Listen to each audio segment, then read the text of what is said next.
ভুতুড়ে বাগানের শাকচুন্নি। একটা গ্রামে ছিল একটা পুরনো বাগান, লাল জবা গাছে ভর্তি। বাচ্চারা বলে, ওখানে নাকি থাকে শাকচুন্নি লাল জবা।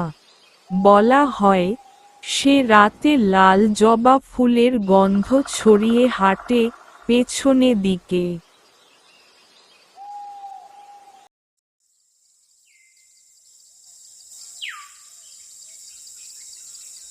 তিতা এসব বিশ্বাস করত না। সে ভাবত, শাকচুন্নি বললেই কি সত্যি হবে নাকি?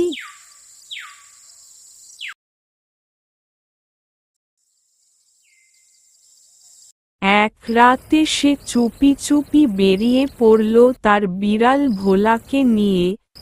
লাল জবা বাগানে ঢুকে গেল। বাগানে ঢুকেই সে শুনল ঝু ঝু ঝু, ঝিক ঝিক ঝিক শব্দ।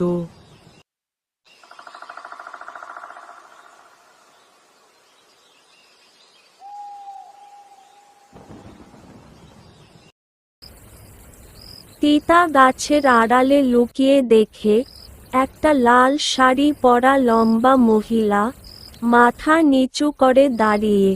হঠাৎ সে পেছনে হাঁটতে শুরু করল। ভোলা ফুঁসিয়ে উঠল, ম্যাও।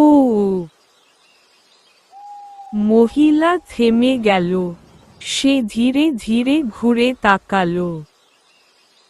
তার চোখ লাল, মুখে ফিসফিসে হাসি। তুমি এসেছ, ছোট্ট মেয়ে? তিতা কাঁপতে কাঁপতে বলল, তুমি কি শাকচুন্নি? সে হেসে বলল, আমি লাল জবা, যারা ফুল তোড়ে তাদের স্বপ্নে ঢুকি। ভোলার গা ফুলে উঠেছে। তিতার হাতের মুঠোয় একটা লাল জবা ফুল ছিল।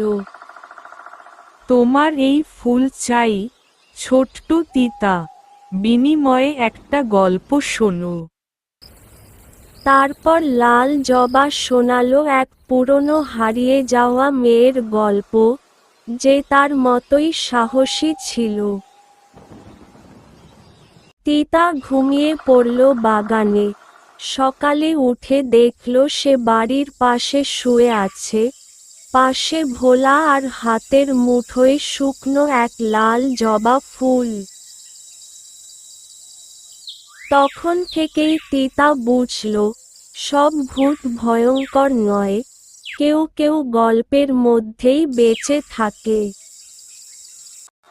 শিক্ষা: সাহস থাকা ভালো, কিন্তু অন্ধকারে পা ফেলার আগে গল্পটা জানতে হয়।